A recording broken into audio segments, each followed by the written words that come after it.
नमस्कार and welcome to the mindful life. मैं हूं आपके साथ Sumedha. Friends, we always talk about wellness in this program. Wellness, a state of complete physical, mental and social well-being. Now when we talk about mental well-being, जब भी mental well-being की बात होती है तो संगीत या म्यूजिक की बात जरूर होती है। बाकी सब रेमेडीज के साथ संगीत को भी एक रेमेडी के तौर पर सजेस्ट किया जाता है। संगीत हम सबकी जिंदगी में शामिल है। पसंद अलग अलग हो सकती है पर जिंदगी का हिस्सा है। अब संगीत की अगर हम बात करें तो सांसों से लेकर सृष्टि की लगभग हर रचना में एक रिदम है, एक संगीत है। तो आज हमने सोचा कि क्यों ना माइंडफुल लाइफ में भी हम आप सभी को एक छोटे से संगीतमय सफर पर ले चलते हैं। तो इस कार्यक्रम की हम शुरुआत करें और आज के मेहमान से आपको मिलाएं, उससे पहले आइए एक बहुत ही खूबसूरत गीत आपको सुनाते हैं। तू साथ है तो डरने की क्या बात है बाबा, तू साथ है तो डरने की क्या बात है। तू पास है तो डरने की क्या बात है बाबा, तू साथ है तो डरने की क्या बात है। When you hear I have no fear, oh my Baba, you are my dear. तू साथ है तो डरने की क्या बात है। बहुत ही खूबसूरत गीत, बहुत ही सुंदर शब्द, और इस प्यारे से गीत से आज हमने इस कार्यक्रम की शुरुआत की है।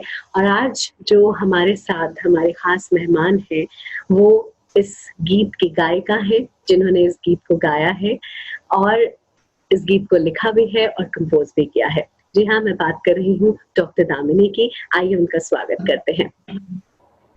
नमस्कार डॉक्टर दामिनी, आपका बहुत बहुत स्वागत है द माइंडफुल लाइफ में। Thank you so much. ओम शांति।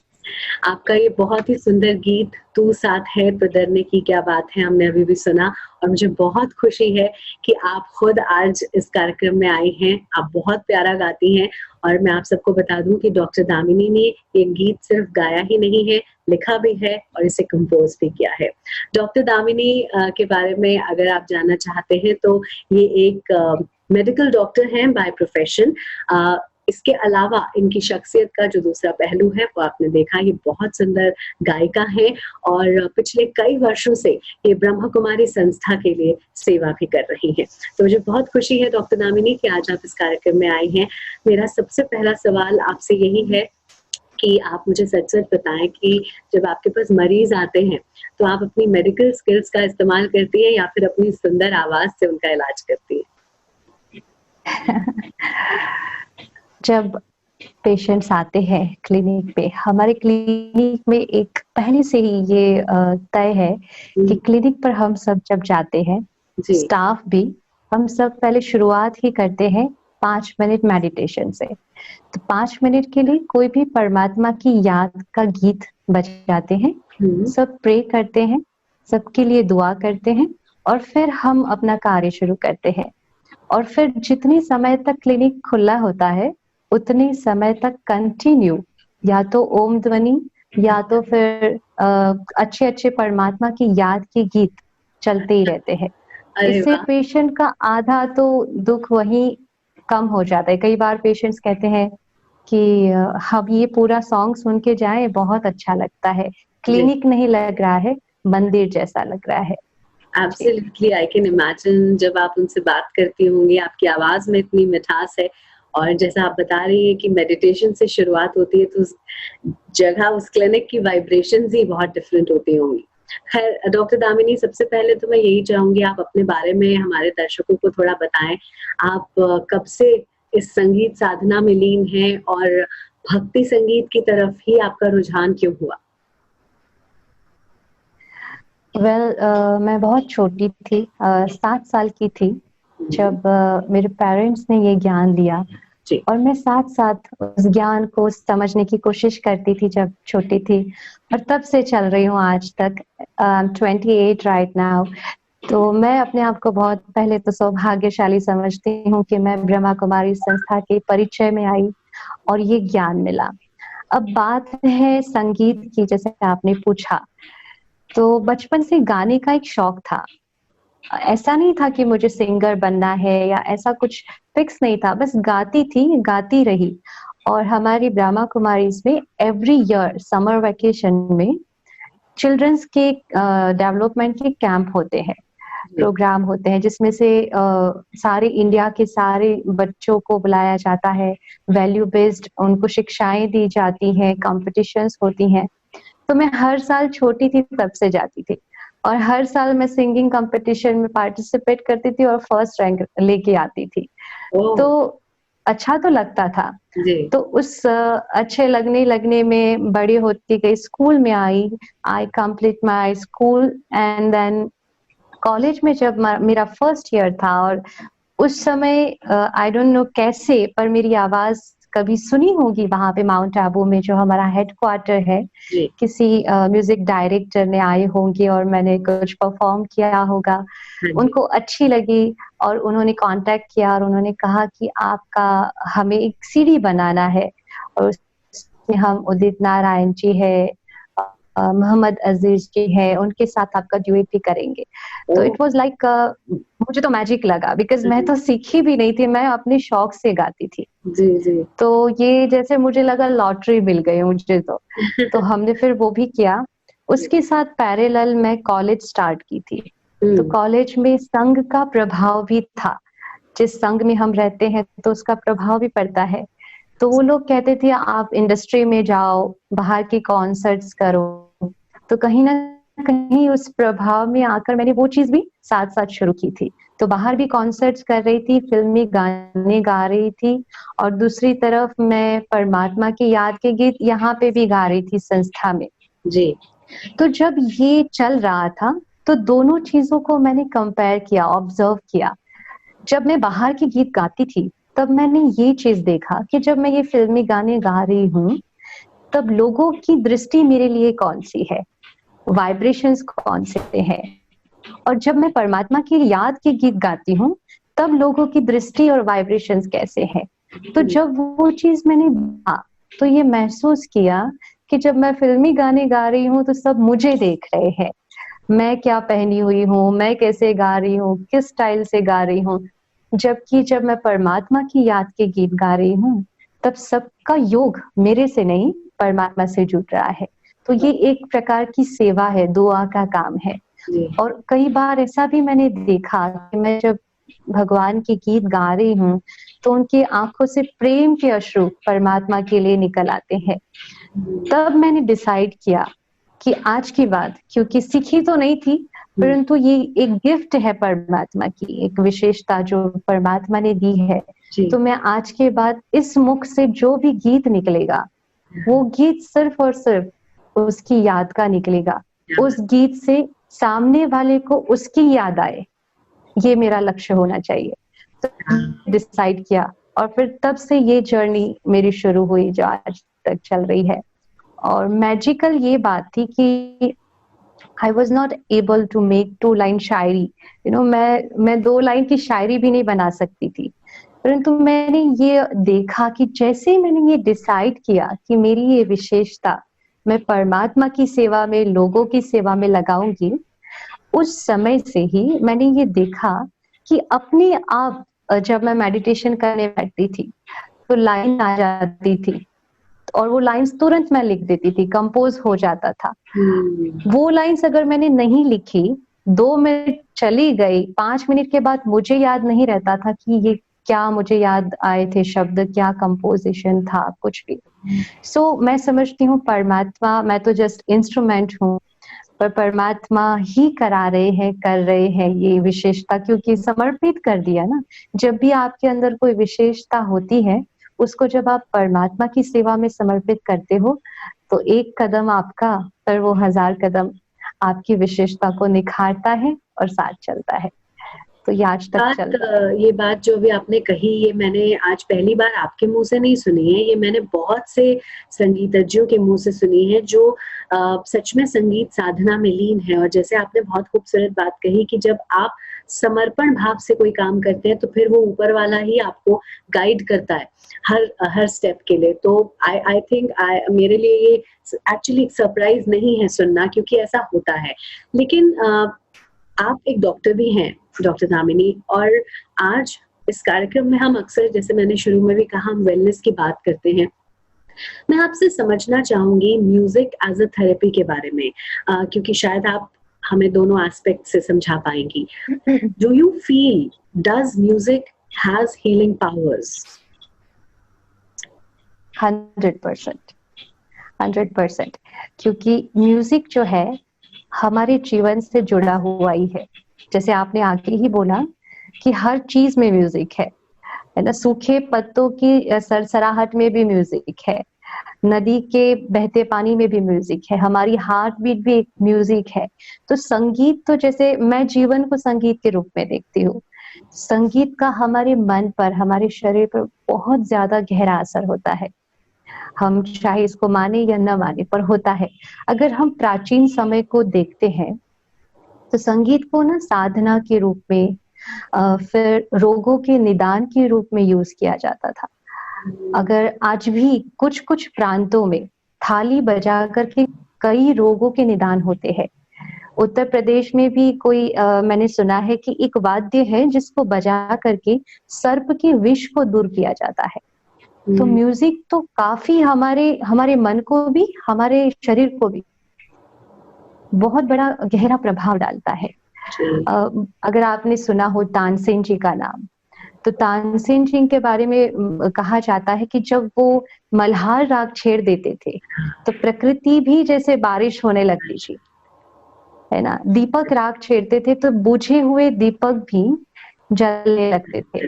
तो इतना प्रकृति के असर होता है।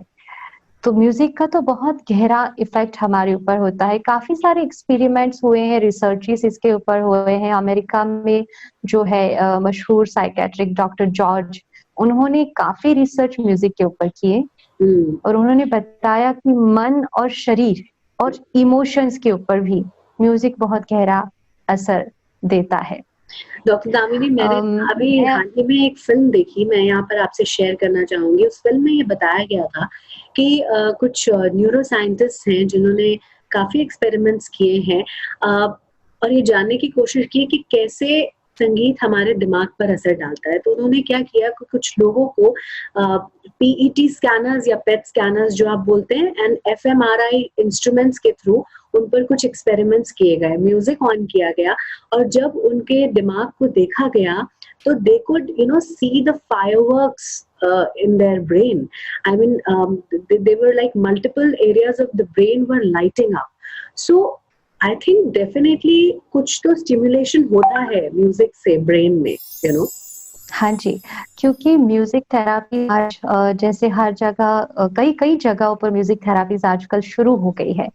तो उसमें क्या किया जाता है, 432 हर्ट्ज की फ्रीक्वेंसी में म्यूजिक को क्रिएट किया जाता है, या फिर 432 जो हर्ट्ज की फ्रीक्वेंसी है, वो फ्रीक्वेंसी मानसिक तनाव को दूर करती है। रिलैक्सिंग म्यूजिक जो हम सुनते हैं, काफी हद तक वो उसके पास की फ्रीक्वेंसी में बनाए हुए हैं।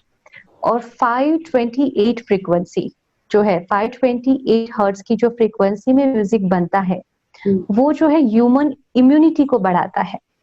तो ये दोनों फ्रीक्वेंसी वाले म्यूजिक जो है, जो क्रिएट कर रहे हैं, वो हीलिंग के लिए आजकल म्यूजिक थेरापी में यूज किए जा रहे हैं।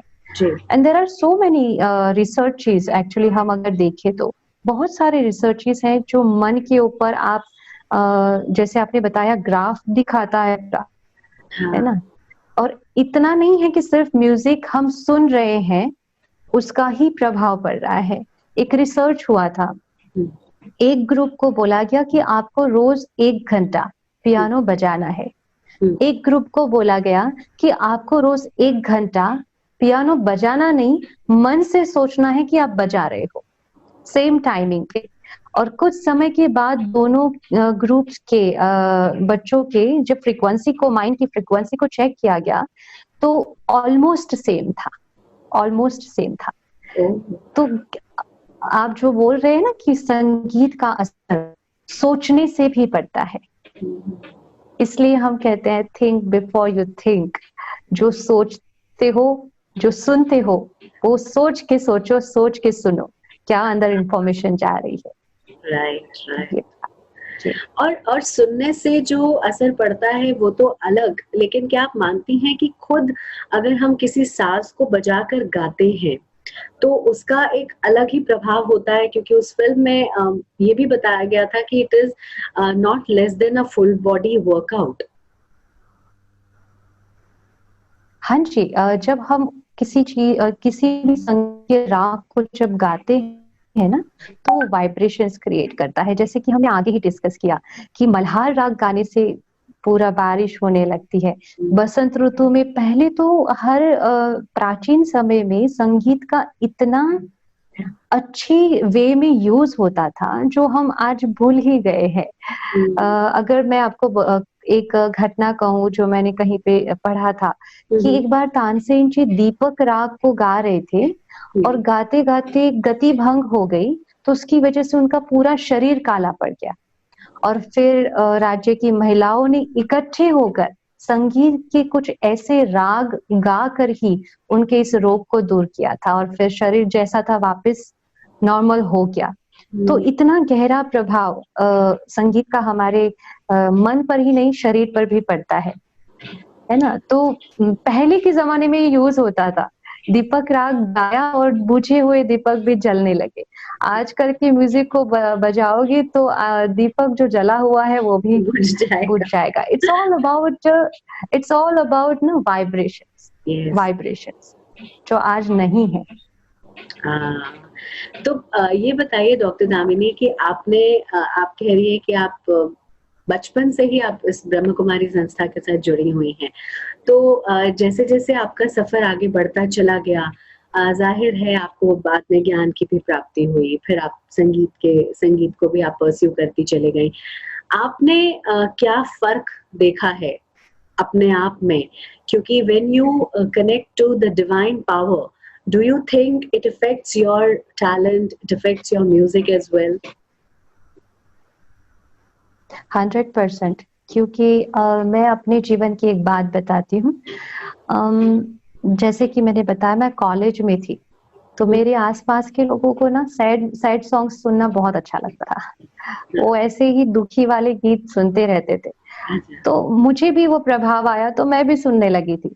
कोई ऐसी घटना नहीं घटी थी, बट एक शौक बन गया था कि ऐसे म्यूजिक सुनना, सैड सॉन्ग सुनना। तो मेरे पूरे मोबाइल में वही सॉन्ग्स भरे रहते थे, तो और मैं सुनती रहती थी जी। फिर धीरे धीरे वो सुनते सुनते ऐसी हालत आ गई कि मैं बिना वजह रो लेती थी। कोई रीजन नहीं है। कई बार हम कहते हैं ना, पता नहीं आज मूड ठीक नहीं है, कोई रीजन के बगैर रोना आ रहा है। तो ये चीजें मेरे साथ घटना शुरू हो गई थी। फिर मैं एक बार माउंट आबू गई और वहां पे हमारे एक वरिष्ठ भाई से मिली जो कि बहुत अच्छे गीत लिखते हैं, विवेक भाई जी। उन्होंने मुझे बताया कि आप जो सुन रहे हो ना, वो आपके सबकॉन्शियस माइंड में फिट हो रहा है, आपको पता भी नहीं चलेगा। फिर कई बार हम ऐसे गीत सुनते हैं, सैड सॉन्ग सुनते हैं, अपने जीवन की घटनाओं को उसके साथ सिंक करने लगते हैं, है ना।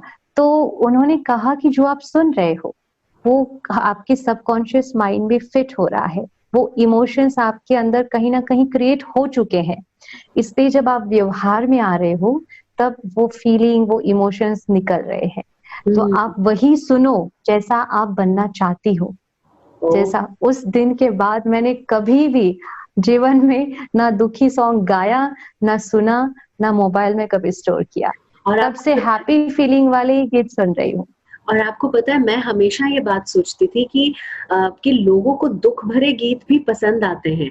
मतलब फिर मुझे लगता था कि शायद ये गीत हमें मौका देते हैं, जब हम रो पड़ते हैं दुख भरे गीतों को सुनकर, तो शायद ये हमें मौका देते हैं to vent out our feelings और फ्रस्ट्रेशन। बट अब तो आपकी बात सुनकर ऐसा लगता है कि नहीं, वो हमारे सबकॉन्शियस में सिंक हो रहा है और हमारी रियल लाइफ वैसी बनती चली जाएगी अगर हम उस तरह के। तो देखिए पसंद भी बहुत मैटर करती है इसका मतलब। बहुत मैटर करती है, बिकॉज सी आप ऑलरेडी आपकी आत्मा की बैटरी डिस्चार्ज है, आप दुखी है, डिप्लीट हो गई है, ठीक है, और आपकी एनर्जी नहीं है, और उसी समय आप ऐसे ही लो वाइब्रेशन, लो एनर्जी वाले वर्ड्स वाला गीत आप अगर सुन रहे हैं, तो एक लो एनर्जी को कैसे लिफ्ट कर सकता है? It's not possible, it's just not possible, है ना। इसलिए हमेशा वही सुनना चाहिए जो आपको लिफ्ट दे। चलिए मैं शब्दों की बात भी आपसे जरूर करूंगी, लेकिन उससे पहले जैसे आपने कहा कि हम लोग जीवन में जब डिमोरलाइज्ड होते हैं तब हम इस तरह के गीत सुनते हैं, क्यों ना हम इस पर ही पहले बात करें। हम सब दामिनी जी आजादी चाहते हैं अपने बुरे थॉट्स से, कमियों से, बुराइयों से, बुरी सोच से, बंधनों से। और आपका एक बहुत ही खूबसूरत गीत आपने लिखा है आजादी पर, जो जब मैंने सुना तो आई वाज रियली टच्ड, क्योंकि वो हमारे अंदर की आजादी के बारे में भी बात करता है जितना कि बाहर की आजादी के बारे में बात करता है। तो मैं चाहूंगी कि पहले तो आप उस गीत की अगर 2-3 लाइनें हमारे लिए गुनगुना दें, और उसके बाद फिर हम बात करेंगे शब्दों की। जब आप लिखती हैं तो किस तरह के शब्दों का ध्यान रखती हैं?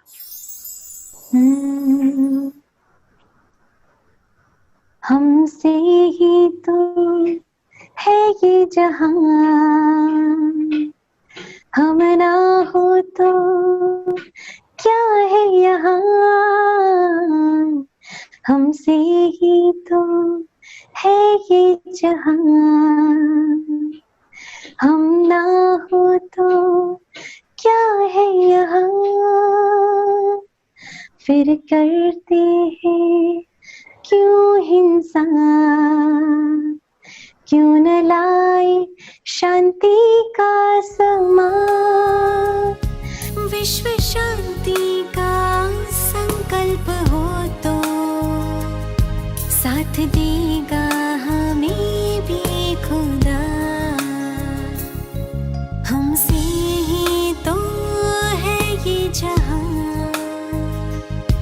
हम ना हो तो क्या है यहाँ।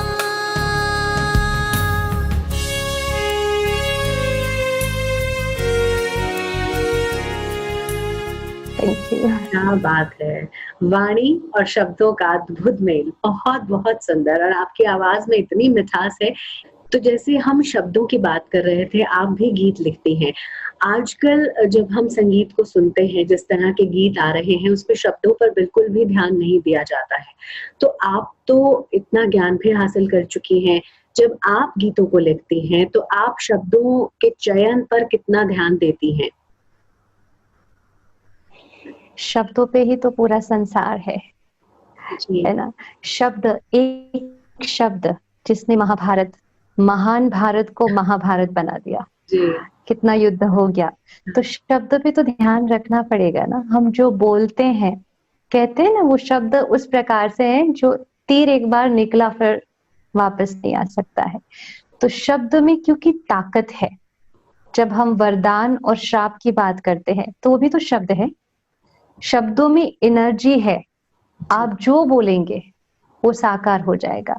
इसलिए ये ध्यान तो बहुत ही ज्यादा हम रखते हैं कि जब भी कोई गीत लिखते हैं, वैसे तो परमात्मा की याद में लिखा है तो सारे हाई एनर्जी वर्ड्स ही यूज होते हैं, परंतु वो शब्द ऐसे होते हैं जो ताकत देने वाले हो, ताकत देंगे। क्योंकि देखो सारा खेल ना यहाँ से है, यहाँ ठीक होगा तो यहाँ ठीक होगा, यहाँ ठीक होगा तो फिर रिश्ते ठीक होंगे।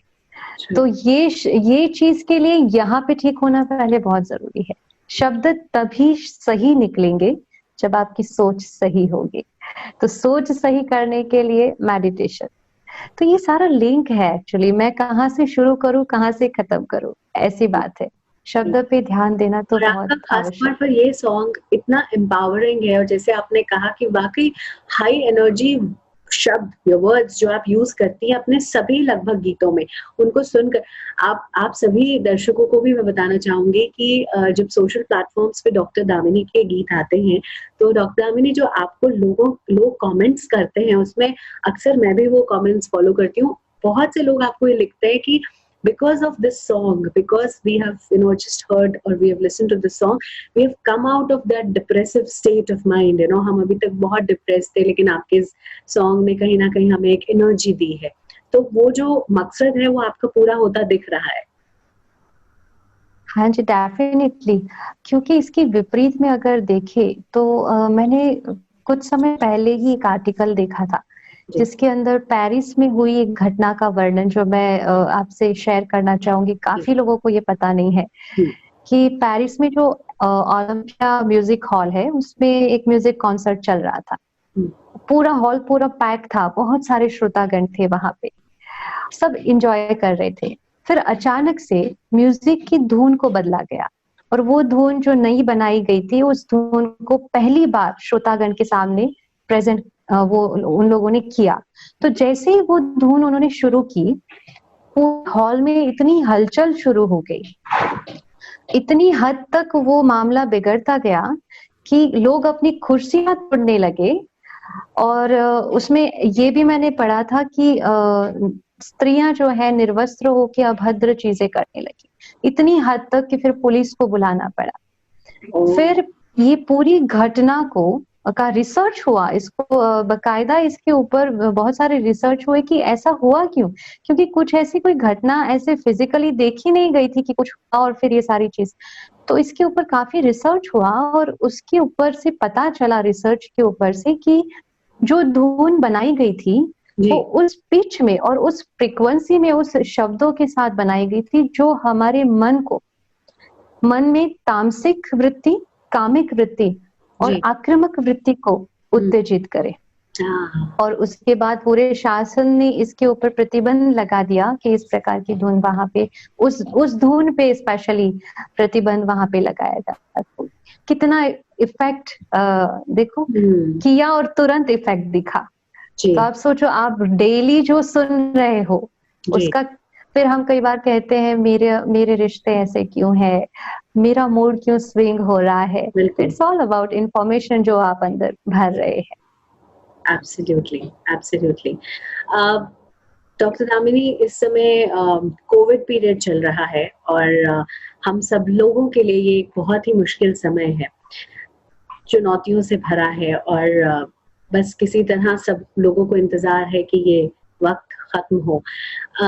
इस कोरोना काल में आप एक गीत लेकर आई जो मैं फिर कहूंगी कि सबको बहुत उस गीत ने प्रेरित किया। शुक्रिया, आपका एक ग्रैटिट्यूड सॉन्ग जो कि बहुत ही खूबसूरत, और फिर मैं कहूंगी जब उसको सुना तो शायद I was again very touched, और इतने इमोशंस हैं उस सॉन्ग में, और ये एहसास हुआ कि इस समय इस पीरियड में किया गया कोई भी काम छोटा या बड़ा नहीं है। हर व्यक्ति के द्वारा दिया गया जो योगदान है वो बहुत बहुत महत्वपूर्ण है। तो यही वो गीत था जो सभी लोगों का सहारा और हिम्मत बना। तो क्या आप उस गीत की कुछ लाइंस हमारे लिए गुनगुना सकती हैं? जरूर। देखो, शुक्रिया, जब शुक्राना गाते हैं ना तो एक बहुत ही दुआ वाली फीलिंग निकलती है। और हमने देखा है कि डॉक्टर्स ने कितनी ज्यादा मेहनत की है, कर रहे हैं, सुरक्षा कर्मचारियों ने भी कितनी सारी मेहनत की है, तो शुक्रिया कर तो बनता है। खैर, मैं जरूर गाऊंगी, लेकिन शुक्रिया हर रोज करे, एक दिन नहीं। शुक्रिया अपने आप को, परमात्मा को, परिवार के सब लोगों को। शुक्राना में बहुत बड़ी ताकत है। मैं सुनाऊंगी 2 लाइन्स आपको।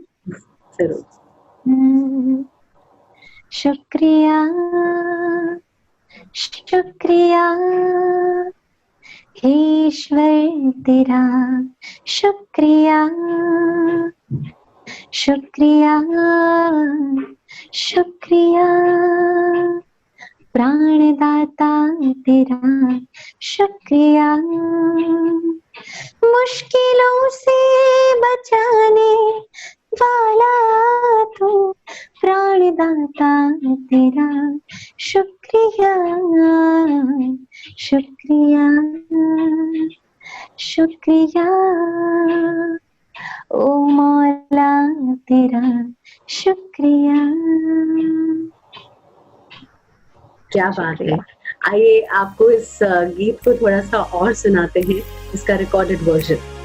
न देखा है दिन, न देखी है रात, कठिनाई में जिसने बढ़ाया है हाथ।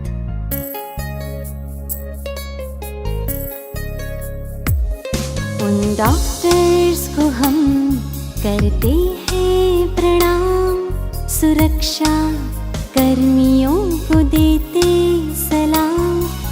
दिल से अपना फर्ज निभा के बने हो तुम रहनुमा, शुक्रिया। बहुत बहुत ही सुंदर गीत। और किस तरह के कमेंट्स आपको मिले जब आप इस गीत को लेकर आई डॉक्टर दामिनी? क्या रिस्पांस मिला? शुक्रिया के कमेंट्स, शुक्रिया के कमेंट्स मिले। जैसे ये गीत पब्लिश हुआ, सबके यही कमेंट्स थे, शुक्रिया। अरे वाह। क्योंकि आप जो करेंगे ना उसके बदले में वही आपको मिलेगा, ये प्रकृति का नियम है। शुक्रिया करेंगे तो शुक्रिया मिलेगा। शुरुआत में आपने कहा था कि जब आपके क्लिनिक पे लोग आते हैं इलाज के लिए तो आप लोग मेडिटेट करते हैं और हमेशा पीछे कोई ना कोई संगीत बजता रहता है। तो भावनात्मक और मानसिक बीमारियों में हमने हमेशा सुना है कि संगीत या म्यूजिक थेरेपी बहुत कारगर साबित होती है। तो आपने आप जब फिजियोथेरेपी करती हैं तो उस दौरान म्यूजिक का कितना अहम रोल आपके पेशेंट्स में आपने खुद देखा है इस थेरेपी का? काफी, जैसे मैंने पहले ही बताया कि हम जब फिजियोथेरेपी ट्रीटमेंट देते हैं तो साथ साथ संगीत चल रहा है, उनका ध्यान ट्रीटमेंट पर नहीं म्यूजिक पर होता है। हाँ। और क्योंकि उस पर होता है तो उसके शब्द तो हाई एनर्जी है, अच्छे हैं, तो वो तो मन को भी अच्छा कर रहा है। और देखो आजकल सारी बीमारियां जो है ना साइकोसोमेटिक ज्यादा है। कई बार दर्द यहाँ होता है और हम कहते हैं दर्द यहाँ है ना। तो कई पेशेंट्स ऐसे भी आते हैं, तो संगीत सुन रहे हैं, वो गीत सुन रहे हैं, तो आधा दर्द वहीं खत्म हो जाता है। और मुझे हंसी की बात एक याद आ रही है, हमारी जो हमारे सीएमओ डॉक्टर है, वो कई बार कहते हैं अगर दामिनी बहन आप ऐसे ही अच्छे अच्छे गीत सुनाओगी तो फिर हमारा यहाँ पेशेंट जल्दी जल्दी ठीक होकर चले जाएंगे। तो मैं कहती हूँ वो तो बहुत अच्छी बात है, वो तो बहुत अच्छी बात है। तो ये चीज हम ना एक्चुअली घरों में भी करते हैं, it's not just at clinic. हम हमारे घर में ही हम 24 घंटा ओम ध्वनि चालू रखते हैं, वो बिल्कुल लो वॉल्यूम में पर चालू रखते हैं। इसलिए आप घर के अंदर जब प्रवेश करते हैं ना तो घर लगता है मंदिर जैसी भासना आती है। हमारे भोजन कक्ष में जब किचन में भोजन भी बनता है तो भोजन बनाते हुए मेरी जो माता जी है वो साथ में परमात्मा की याद के गीत लगा देती है। तो कहते हैं ना जैसा अन्न वैसा मन, जो खाएंगे जिस एनर्जी वाला फूड खाएंगे, तो जब परमात्मा की याद के गीत बजते हैं, उस याद के साथ बनाया हुआ भोजन, फिर वो भोजन जो खाएगा उसका मन कैसा होगा? उसका मन भी बहुत अच्छा होगा, शुद्ध होगा। सात्विक मन से बनाया गया भोजन सात्विक ही होगा। बिल्कुल, एग्जैक्टली। वातावरण भी कैसा होगा? शुद्ध होगा, अच्छा होगा, दैविक होगा, अलौकिक होगा। तो फिर तो जैसे मन ठीक, तन ठीक, रिश्ते ठीक, and then world will be in smooth energy, right? Absolutely. अच्छा, ये बताएं कि it definitely strikes a chord in our emotion when we listen to good music. जब आप राजयोग मेडिटेशन करते हैं, आप ध्यान सिखाते हैं लोगों को, तो उसमें भी संगीत अक्सर यूज होता है मेडिटेशन में। तो क्या ये सही है? And how does it help to take you out of that depressive state of mind?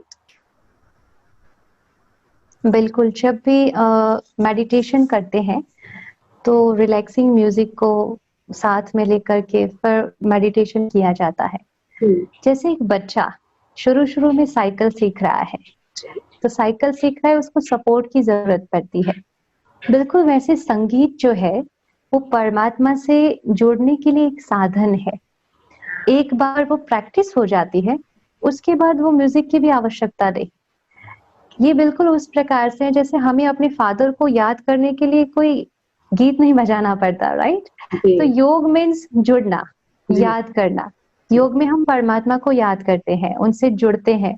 परमात्मा तो हमारा पिता है, लेकिन क्योंकि काफी समय से नहीं, इतना प्रैक्टिस नहीं है वो करने की, इसलिए एक साधन की आवश्यकता है, और संगीत श्रेष्ठ साधन है जोड़ने के लिए।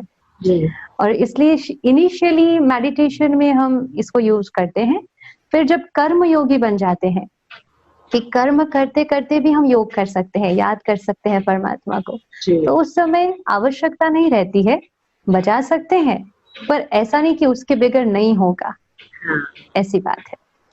Okay, so definitely, देखिए different tunes invoke different emotions, which definitely in some way or the other enriches your life. So अब हम इस कार्यक्रम की समाप्ति की ओर बढ़ रहे हैं। जाते जाते डॉक्टर दामिनी, अपनी मनपसंद का कोई गीत आप हमें सुनाना चाहेंगी? हाँ जी, डेफिनेटली। एक गीत जो मेरे दिल के काफी करीब है। There are so many songs, पर ये गीत मुझे काफी अच्छा लगता है। तो वो गीत मैं आपके सामने जरूर रखूंगी, जिसका भाव है Let's surrender everything to God। परमात्मा को सब समर्पित करते हैं, अपना ये जीवन भी उसने दिया है, उसको समर्पित करते हैं। तो इस भावना को लेकर हुआ एक बहुत ही सुंदर गीत है। नहीं, ये मैंने नहीं लिखा है, ये किसी और ने लिखा हुआ गीत है, पर मुझे बहुत पसंद है, इसके शब्द भी बहुत अच्छे हैं। जरूर जरूर, प्लीज सुनाएं।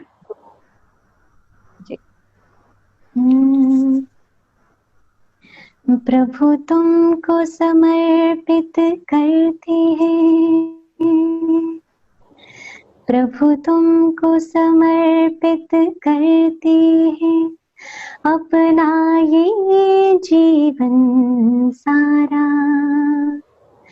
तू सच्चा जीवन साथी है, प्रभु इस दुनिया में हमारा, प्रभु इस दुनिया में हमारा। प्रभु तुमको समर्पित करते हैं,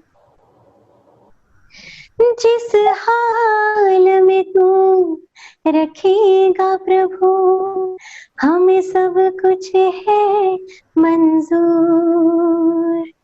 उम्मीद तेरी जो हमसे है, उसे करेंगे पूरा जरूर। दिल करता है आभार तेरा, दिल करता है आभार तेरा, तूने हमें स्वीकारा, तूने हमें स्वीकारा। प्रभु तुमको समर्पित करते हैं, अपना ये जीवन सारा। तू सच्चा जीवन साथी है, प्रभु इस दुनिया में हमारा, प्रभु इस दुनिया में हमारा। प्रभु तुमको समर्पित करते हैं। Thank you so much. बहुत बहुत धन्यवाद और बहुत सुंदर। दामिनी जी, आज आप हमारे शो में आए, इसके लिए आपका तहे दिल से शुक्रिया, and I wish you all the very best for your future endeavours. Thank you so much. जाते जाते आप सभी को हम इस गीत के साथ छोड़े जा रहे हैं। नमस्कार। प्रभु तुमको समर्पित करते हैं, प्रभु तुमको समर्पित करते हैं, अपना ये जीवन सारा। तू सच्चा जीवन साथी है, प्रभु इस दुनिया में हमारा, प्रभु इस दुनिया में हमारा। प्रभु तुमको समर्पित करते हैं। जिस हाल में तू रखेगा प्रभु, मुझे सब कुछ है